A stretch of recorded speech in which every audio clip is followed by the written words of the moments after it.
Hey, what's up, Unbroken Nation? Hope that you're doing well wherever you are in the world. I'm Michael Anthony, author, speaker, coach, and advocate for adult survivors of childhood trauma. And of course, you're listening to the Michael Unbroken podcast. Today, I am visited with a very cool guy, special close friend, Kaylor Betts. Kaylor, how are you, my friend? What is going on? Well, first off, man, I have to up my intro game in my podcast. You just inspired me. That was like you could say that in your sleep. God damn. Okay. I'm doing great, man. I'm just up here in cold Canada and got my toque on, so I'm a little bit warmer than usual, and I'm ready to have a good conversation, man. Nice, man. I'm stoked to have you here.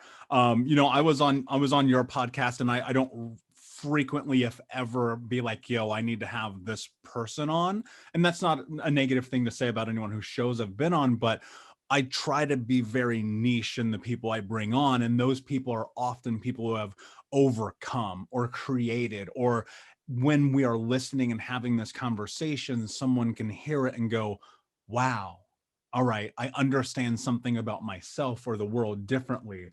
And that's how I feel about you, man. So I'm really excited to have you on. Baseline, because I would assume a lot of people will not know who you are coming into this. Talk to me about your journey. Talk to me about the place you are right now, and talk to me about mental wealth.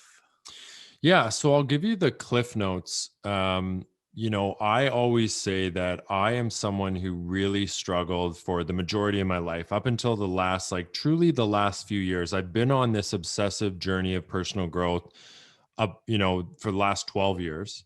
But really, up until the last few years, I really have lived in a battle with my mind. And that's commonly what I'll say to just give you the cliff notes of, who I am and what I've experienced. And when I say a battle with my mind, I mean depression, anxiety, ADHD, addiction tendencies, and just really not knowing what the hell was wrong with me, quite honestly. And we can obviously get into the topic of that's a whole other problem in that most people suffering from mental health, specifically people who are younger, don't really know really what it is. And I think we've moved the needle forward in that regard a little bit. But because I struggled so much, Michael, and I was an athlete, so it was always ingrained in me, this ambition, this discipline, this like wanting to strive for growth. I think that's what kind of gave me that ambition. So you mix that with me really struggling mentally and added in, actually being, in my DNA from sports that you should want to grow and get better. That just created this monster where I've just now again been on this obsessive journey for the last 12 years. And I'm talking just personal growth, personal development, and I'm talking mind, body, and spirit. For whatever reason, I've always had this inclination to get out of this battle with my mind that I've had. And I've always known that there's got to be a better way, kind of thing.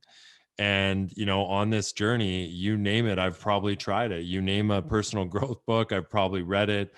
You name a TED talk, I've probably seen it. An article, I've probably read it. And a mentor or a guru out there, I probably follow them. The Tony Robbins of the worlds, the Jim Rohns, if we want to go back to the OGs. And nowadays it's the Dr. Joe Dispenzas. I'm just obsessed with getting better. And I've finally now reached this point where I have this unimaginable life, in comparison to where I was. If you would have looked at, a few years ago, if you would have told me that I'd be here now doing the things that I'm doing, I mean, I would have told you you're crazy. And I'm very happy to be here, but I'm also very humble when I say it, because it's been blood, sweat, and tears. It really has. It hasn't been easy, but I've gotten to this place. And one day, brother, I was sitting on my couch and I thought, I got to brand this into something and I got to really call it something. And it just hit me like a brick wall.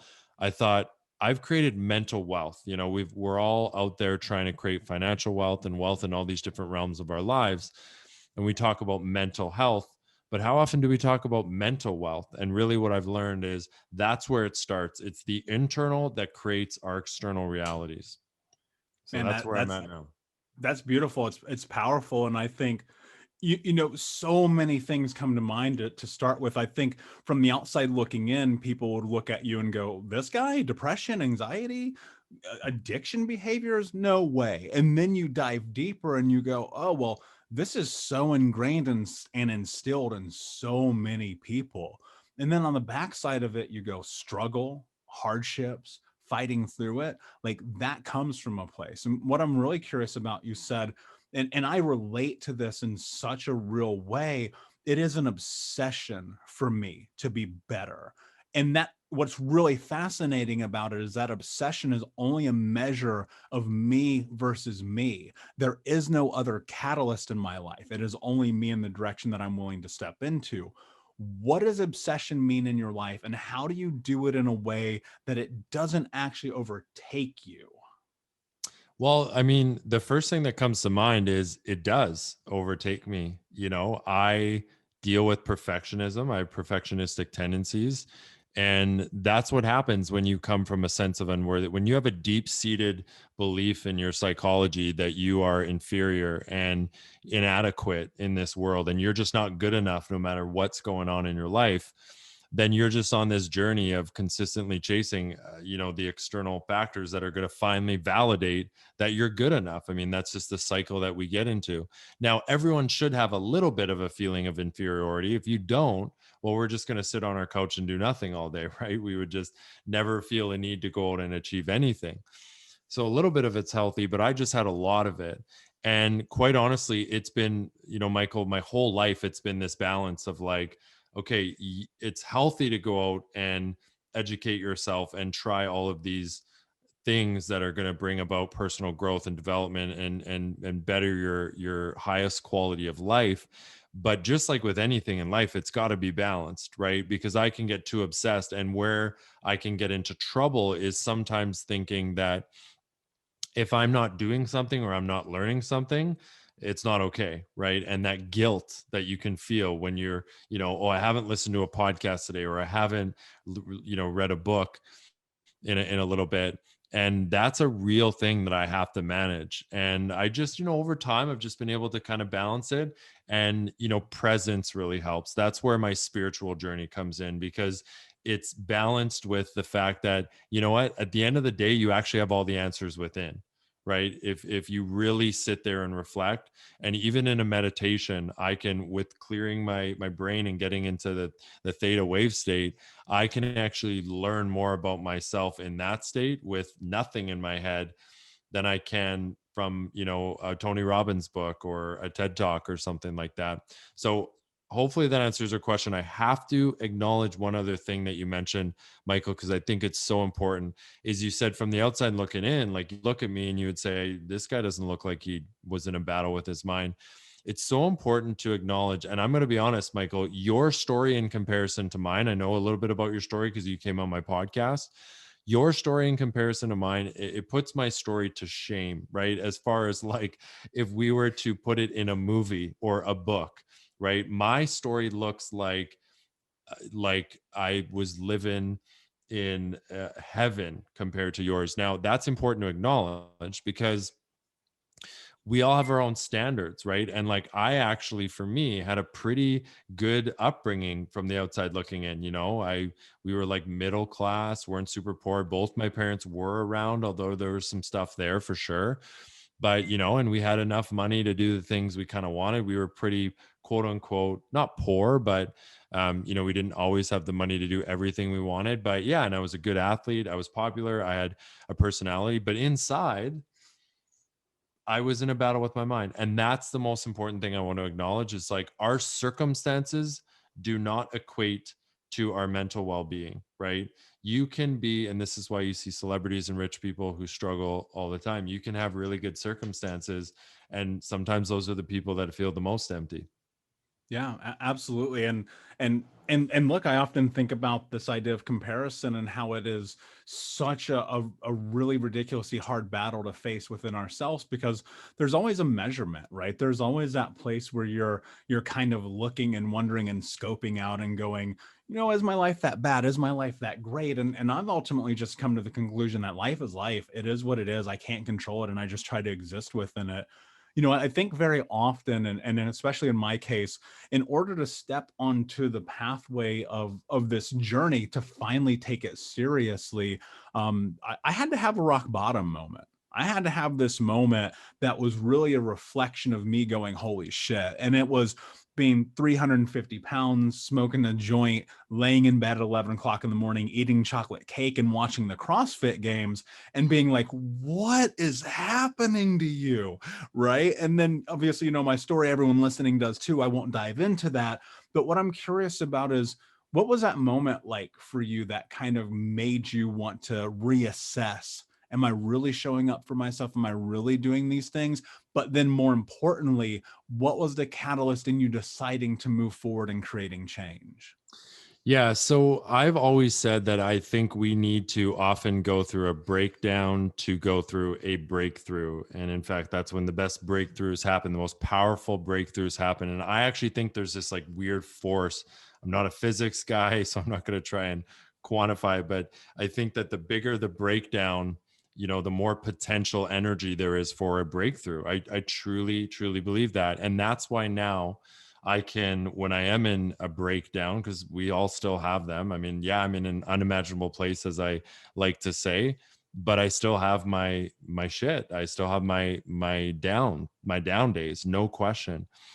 But when I am in those down days, I know that everything I've been through in the past has been the greatest gifts that have forced action in my life and forced me to change and put me on the right path and given me the feedback so I could learn as much as I needed to. So now I look at them in a different way. And people ask me all the time how I can coach people who have been through, all day long. I'm hearing like really hard stories and people who are going through really hard things. And I don't really let it get to me anymore because I actually weirdly, and I do not want this to sound like I am underestimating or diminishing the trauma and the things that some people have been through, but I look at them as an opportunity for growth. And that's what I just want to convey to anyone listening. Like, that's the first thing you should be thinking when you go through a hard time is, what's the blessing here?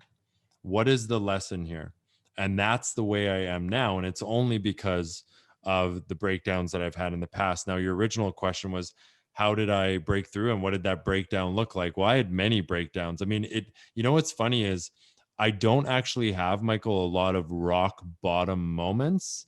It just, the whole thing sounds like, or the whole thing feels like it was a breakdown. It was like I just was always at rock bottom. And then I'd have a good day here or there, and then I'd go back down. I'd have a good day or maybe a good week, and then I'd go back down.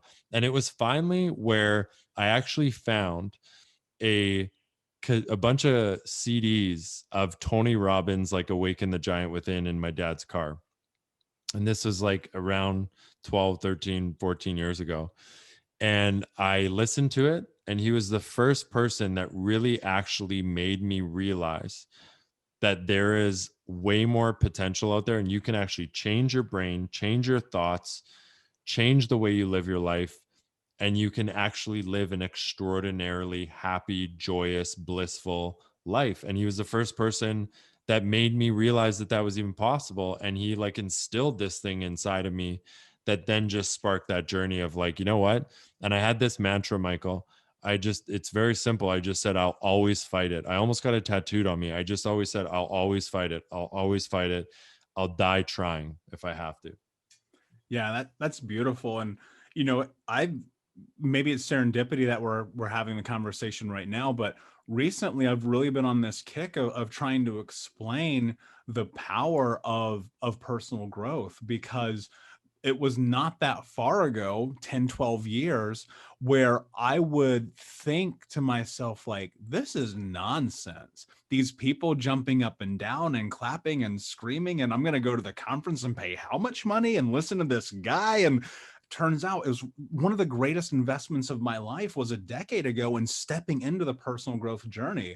And I listen to Power Within probably twice a year. One, it's short, and two, I can listen to it while I work out. But it's just kind of that thing. You just step back into a little bit and you go, oh yeah, I forgot about that. That's something else. That's something else.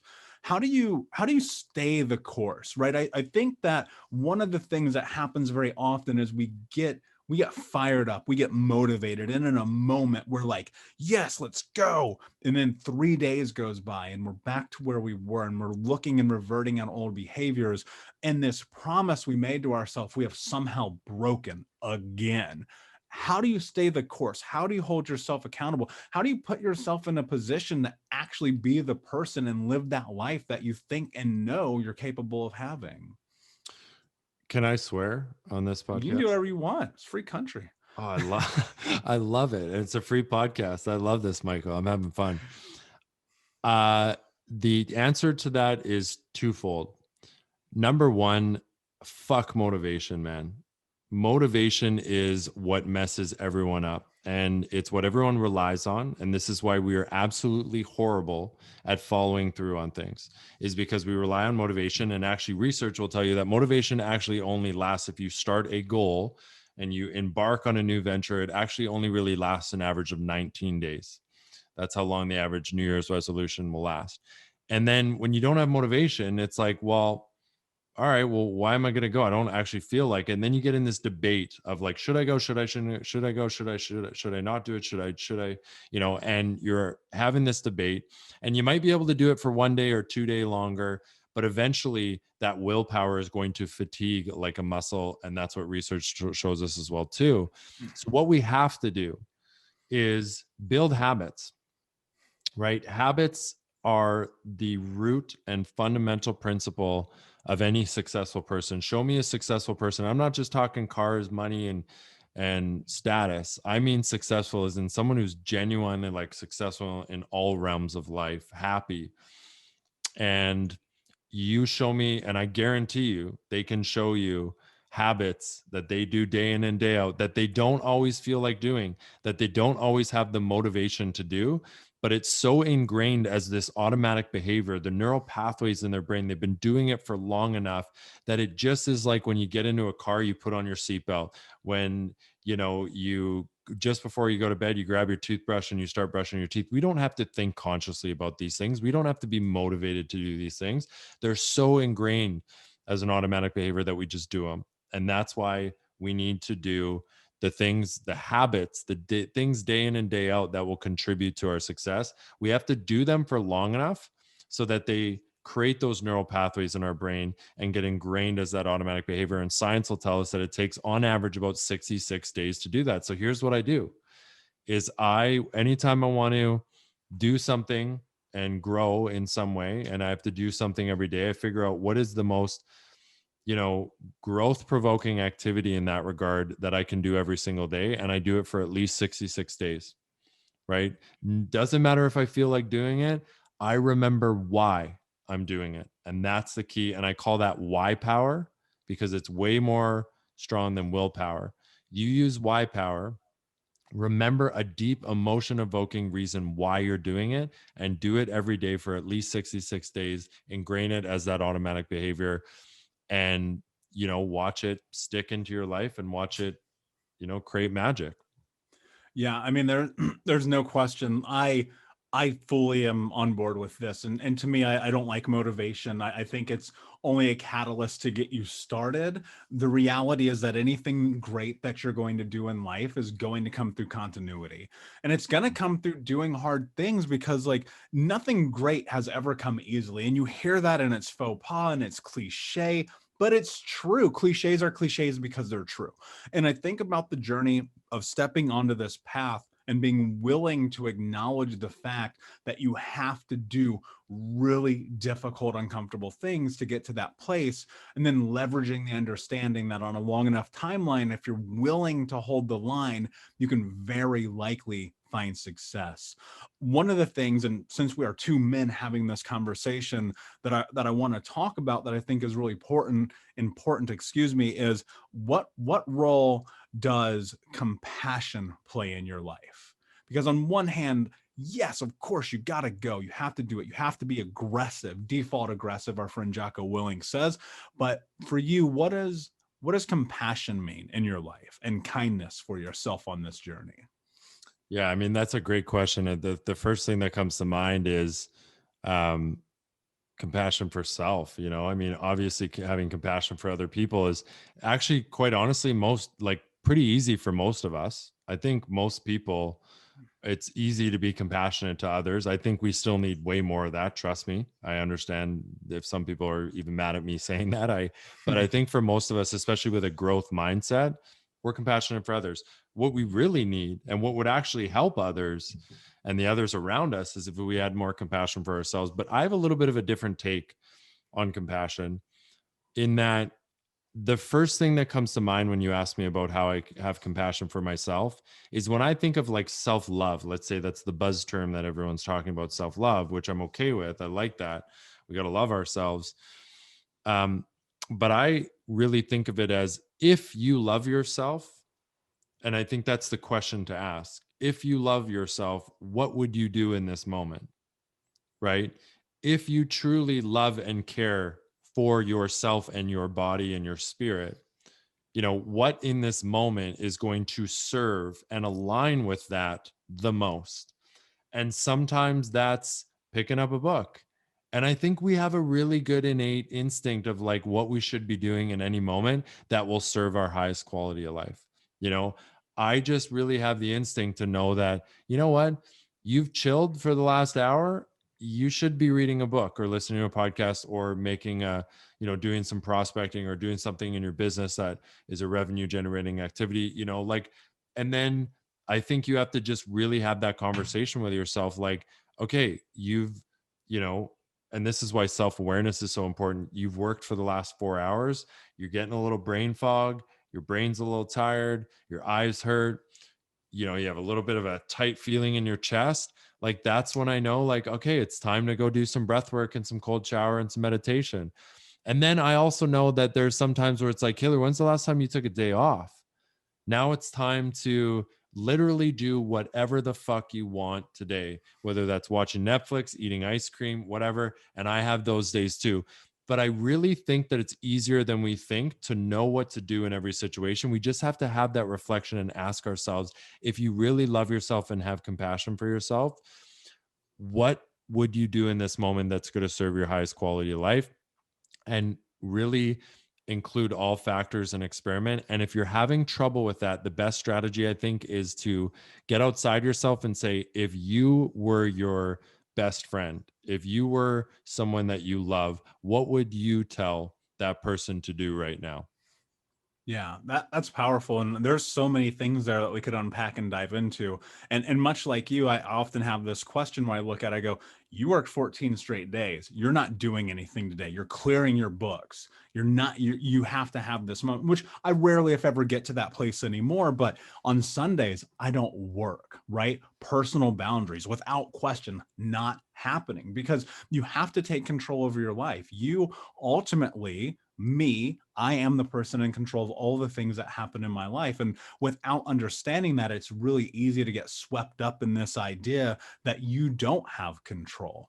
And I know right now, without question, there are people listening who go, well, great, that's easy for you guys. You guys are coaches. You do this, you do that. But I don't believe that I'm an anomaly. I know for certain you don't believe that either. What Let's pause. Let's take a step back and look at this from another perspective. I'm listening to this conversation. I'm super curious. I've listened to Tony Robbins before, but I just can't seem to get my mind wrapped around this. I can't seem to get my life in control. I cannot seem, for whatever it is, to be able to show up, to be the hero of my own story, to love myself, whatever that thing is. Where do I start? Like, how do I really do this? Yeah, and I mean, I think the key is in the word start. I really am big on one of my favorite quotes. I say it all the time. The wrong decision on Monday is better than the right decision on Friday.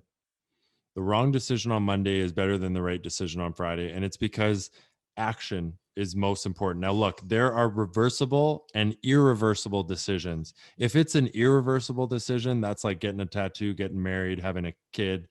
You gotta really, like I like to say, go have a beer by the oak tree and put your heart and soul into that, into that decision. But if it's a reversible decision, like if it's taking a course or or investing some time or reading a book or whatever, like you can always stop in the middle. You can realize that it's not the right path and you can pivot, right? And I really like to just tell people to start, because success is going from failure to failure without the loss of enthusiasm, as Winston Churchill said. So just start. You're going to fail, and it's going to be imperfect action. And we need to prioritize imperfect action is better than no action at all, right? Because it's through action that you'll get the feedback and the evidence that you need to then pivot, as long as you're aware of it, and pivot, and you'll eventually get onto the right path. But the problem is that too many people, and I did this for years, so no judgment, but too many people are sitting around and trying to think their way into growth and plan their way into growth. And they're so crippled by analysis that they just don't take any action. Now, how do we actually be inspired to take action? Now that comes down to remembering why you're doing it. And you look, we're emotional beings, right? We are motivated by motivation. We're inspired by motivating thing, or sorry, by emotional things more than anything. Did I say motivation? I meant to say emotions. Okay, emotions. You need to find a deep emotion evoking reason why you're doing it. And a hint here, it's usually for someone else. It's usually for your mom, your kids, to make the world a better place. Find that deep emotional reason why you're doing it, and always have that at the forefront, and remember why you're doing it, and then just start. Yeah. Start. That's it. Yeah, I agree. And like to parlay with that, but also to create a juxtaposition here, I think that start is sometimes relaying that why intrinsically first, right? And like having that reflection of going, no, no, no, you've really let yourself down a lot. Let's go. Let's show up. And then eventually that why can be anything you want it to be. But you have to have this moment of, for lack of a better term, you're coming to Jesus moment and looking at yourself in the eyes and going, I'm not living up to my own expectations. And not with judgment, not with shame, but just acknowledgement, saying, yeah, I've got to do this for me. One of the things that I'm really curious about is, how do you navigate? And I know it's something you're working through, and I'm working through this too. And I think a lot of people are, who are in that personal growth space, perfectionism. How do you manage this right now in your life? Yeah, man. Perfectionism is my biggest thing that I deal with, my biggest challenge. It's my biggest block. And perfectionism is essentially the idea that, if you feel inadequate, if you don't feel like you are good enough, if you have a sense of unworthiness inside, it is the idea, and it's the coping mechanism of, if I show up as perfect in the areas of things that I'm putting out there that people can judge, that are open and vulnerable to judgment, that if I show up as perfect in those, then I will be rid of shame and judgment, right? It's just this protective thing. But what happens is it actually ends up, having diminishing returns, because first off, we can't show up as perfect in everything. And then you spend so much time being perfect in this one area, and then every other area of your life starts to fall behind. So it's just an absolute disaster. So truly, and I know this isn't a romantic answer, it's just been this process of like, I have this mantra that's very simple. It's an affirmation. It's just like, good enough is better than perfect. Good enough is better than perfect. And I've actually learned to prioritize speed. And that quote that I said, the wrong decision on Monday is better than the right decision on Friday, I've really learned to, doing is better than not doing anything. And when my perfectionism, in the days where it had the strongest hold on me, Michael, it actually prevented me from taking any action at all. Because if I realized that it was exhausting to make all this perfect, then I actually would just like hide in my shell, and I would decide to just like watch Netflix and eat pizza and smoke weed, right? It was easier. So I've learned that if I just take a bunch of imperfect action, that actually equals success. You look at anyone who's successful, every single thing they've done has been imperfect, but they've just like done a lot. They've done a lot. They've read a lot of books. They've put a lot of content out there. They've, whatever it is that you're trying to be perfect in. And it's just that constant reminder, Michael, like literally over the years of like, good enough is better than perfect. Good enough is better than perfect. Prioritize imperfect action. Wrong decision on Mondays is better than the right decision on Friday. And after a while, you get used to it. And then that becomes the new conditioning, to the point where it becomes unconscious competence, meaning you don't even have to think about it. It just usually happens. And then I slip into my old patterns sometimes. And then I remind myself and get back on the right track. Yeah. And what's really fascinating about that is I battled with that really intensely, and a lot of entrepreneurs especially do. In 2009, actually, excuse me, 2008, my then mentor, he said something that actually changed my life. And I don't share this often on the podcast. Some people may know, some may not. I used to be an international award-winning destination wedding photographer. And that was this whole different life that I used to live. And one day I was sitting and I was deep in editing, like going through these photos, hundreds and thousands of wedding photos. And I was talking to my mentor, and he was like, what are you doing? Like, why are you spending so much time doing this? And I go, because it's got to be perfect. My clients expect this. And it was really funny because he caught me off guard with this.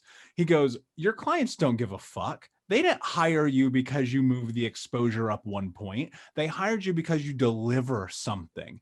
And more so, the people who are going to see this, who don't know who you are, don't care because they don't know who you are. And that was so powerful for me, man. And that's how I've lived my life ever since. And I love this idea of doing on Monday, because that's effectively what had happened in that moment that has kind of forced my hand in so many actions in my life. And I always think about this: done, not perfect, because it's never going to happen, right? But at least you produce the work, at least you put it out there. And that's everything. That's in this healing journey, especially. And I think about this, like going to therapy, going to men's group therapy, AA, NA, SA, all the things was always about experimenting, always about just doing the action. And then understanding the harder side of it probably is that failure was inevitable. But you said something really beautiful about failure that I also agree with. Failure is data. Failure helps you understand, and failure means that you're on the path. Can you dive in a little bit more? So many people are just paralyzed by the idea that they are going to fail. How do you really navigate failure? Yeah, Henry Ford, I think it was Henry Ford, has a great quote. He says, failure is merely the opportunity to start again more intelligently. And, I think that that's really all I would say is it's like, here's the other thing that I've really trained myself to do is I actually want to fail. Not that I go out and everything I do, I'm actually intentionally failing. But what I mean by that is if I reflect on my month and I look back and I didn't fail at some shit, my goals aren't, I'm not working hard enough. My goals aren't big enough. I'm not, really reaching for my highest potential. So I actually really have just reframed, and that's what I think it is it's just reframing as failure is actually a good thing. And I know it sounds so cheesy now. It's like that's the cliche thing to say is like, oh, failure is, but again, like you alluded to earlier, cliches are cliches for a reason. It's because they're fucking true, right? Like failure is a blessing because it, again, like Henry Ford says, it gives us an opportunity to start again more intelligent, and it's just part of the process. It is so necessary, and it actually just means that you're taking action instead of, really it's the people that never fail. It's kind of like criticism. Like the reason why I like getting criticized is because that's now I know I'm doing shit, right? That's how I know I'm putting myself out there. The people that I look up to the most get literally criticized and fail the most out of anyone. So I should actually be looking at it. We should be looking at it as the more we fail, the more we get criticized. That equates to more success. So I've just reframed it. Yeah, yeah, and so much of it is reframing, right? You're changing and reevaluating your understanding of the world based on the evidence that you have that either proves or disproves hypotheses about the hypothesis about the way that you exist in the world. One of the things I wonder about is how do you self determine the power that you have in your life? And what I mean by that is I think often people do things for the wrong reasons while simultaneously believing that they're making the choices based on the right reasons. How do you actually kind of, for lack of a better term, be the narrator of your own story here?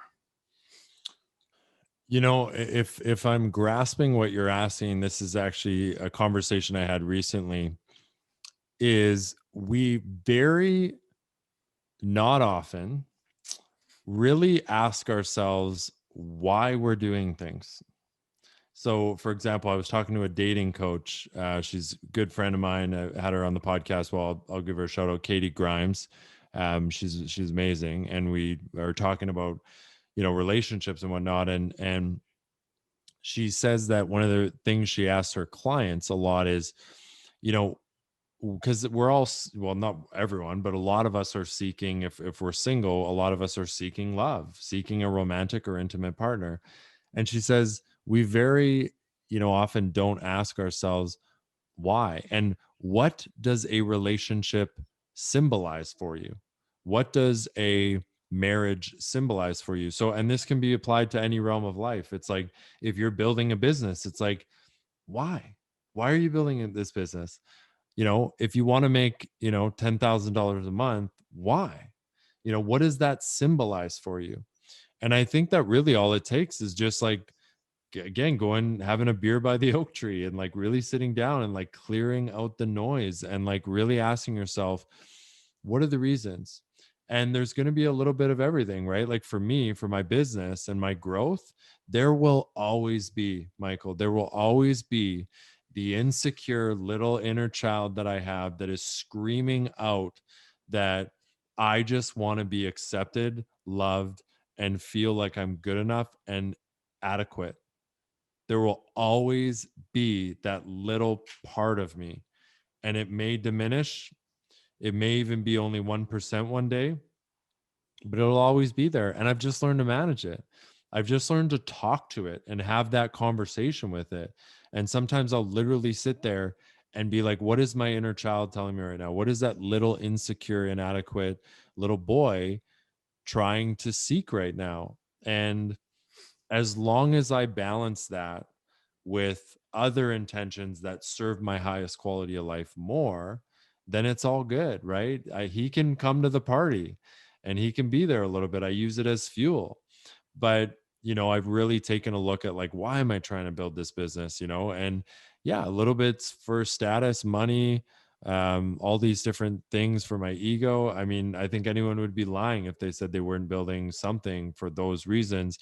But I've just really worked hard on really making sure that it's also genuinely for um, just, you know, bringing something that makes the world better. And most importantly, makes the people around me better and creates these beautiful experiences in my life so that by the end of my life, I can say that if you put my life into a book, people would actually really want to read it. I don't know if that answered your question, but that's what came to mind.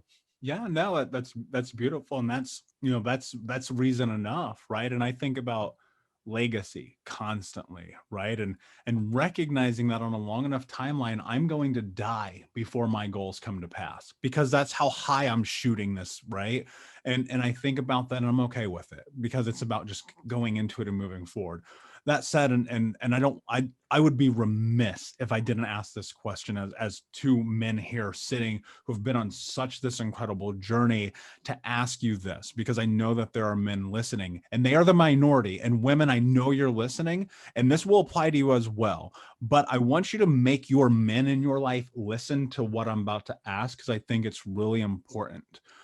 We as men struggle profoundly with the understanding of man up, and I hear those words and it makes me furious to an extent, right? Because that definition, and I'm so desperately, and I know you are as well, trying to change that narrative around it. I think that one of the ways that you get there is becoming uncomfortably comfortable with recognizing that as a man you are going to have to go back and comfort the child version of yourself. Talk to me about that journey that you've been on in getting to that place of comfort through discomfort with having connection with your child self. Yeah, man. Oh my gosh, there's so much there. I mean, that term man up, yeah, definitely can be, extremely toxic. I think that for me, I have really had to reframe what it means to embrace, my masculinity. And I was kind of told that growing up, or at least that's what like was socially constructed. The idea that was socially constructed in my head is like, if you want to be a man, you just got to like bulk up and, be super muscular and be able to push a lot of weight in the gym and pick up a lot of chicks and like, be intimidating. That literally, and when you're feeling sad and emotional, just man the fuck up. Like, come on, get with it. And and that is toxic, right? I also have some qualms about the terms toxic masculinity. I think it has a branding problem. I think it's misunderstood and people take it the wrong way. But with that being said, manlyhood or embracing my masculine energy has been really important in my journey. I was very, with all due respect to my parents, they're lovely and truly I love them with all my heart. They did the best they could with what they had, but I was kind of babied and I wasn't, there was no rites of passage. There was no like, like embracing what a true masculine energy is. And what I actually now getting into what I believe that to be now is it's actually just being able to own your truth. And look, we're all people. And as men, we have our shit too, right? I experience all the same emotions that a woman does, right? And I think, and all the wounds, I have wounds that I have, and it doesn't make me less of a man. What does make me less of a man is not acknowledging those wounds, running away from those wounds, trying to hide them, and trying to show up as someone that I'm not. And I think that one of the most quote unquote, manly things that a man can do is talk about their wounds, talk about their battles, have a relationship with that inner child that's hurt and to own up to it and say, you know what? This is how I am. This is what I've experienced. These have been challenges in my life, but I'm here to show up no matter what. I'm still here and I might not always be my best self. My wounds might come through, but I'm here to show up. And that's what I'm here to do. And I will do whatever it takes. So that's kind of how I've had to really reframe the whole masculine thing, the whole like inner child. It's like I ran away from it forever. And it was like, what if you just invited to the party? And that's when everything changed. Yeah, and you used the word acknowledgement, and I think that is such the perfect word to label in this entire journey as being this catalyst for change and being able to step into it, because we do have to acknowledge like there's nothing easy, and I think often there is a huge misnomer, and I think it is miscommunicated, and toxic masculinity, whether you are on either side of the fence in the way that it's put out in the world, still exists. And because it exists, and because like I grew up, it was about how many cars you had and how many girls you banged and all these things. And like sitting with that and recognizing like, I don't want to be a part of this. That's not the narrative that I want to have in my life. And thus reframing my understanding of what it meant to be a man. And that meant getting in connection with men and going to men's group therapy and all of these things. But ultimately it was about making a decision, and then more so standing up for myself and saying, I'm putting my foot down. This is the way I feel about masculinity and manhood, and you're not going to take it from me or argue with me because this is my choice. This conversation, Kaylor, has been absolutely amazing, man. Before I ask you my last question, where can everybody find you? Yeah, man. I like to keep it really simple for people. So please go to my Instagram, Kaylor.Betts, and check out my page. That's where like you'll see everything. You'll see my mental wealth project, which is the project that I have. It's actually we're rebranding it to the Mental Wealth Podcast, so it's not really a project anymore. It's obviously a project, but it's going to be branded and consolidated to just the podcast because that's what we're really trying to focus on. And you can find that podcast anywhere. Well, most places you find your podcast. Apple, Google Play, Spotify, and the whole deal. And I just always say, like, reach out to me. I would love you to DM me. I'm always down for a conversation and willing to chat. Amazing. My friend, my last question for you is, what does it mean to you to be unbroken? Well, I would say that being unbroken is the same term and has a lot of parallels and is very congruent with my term that I use for my brand, which would be mental wealth.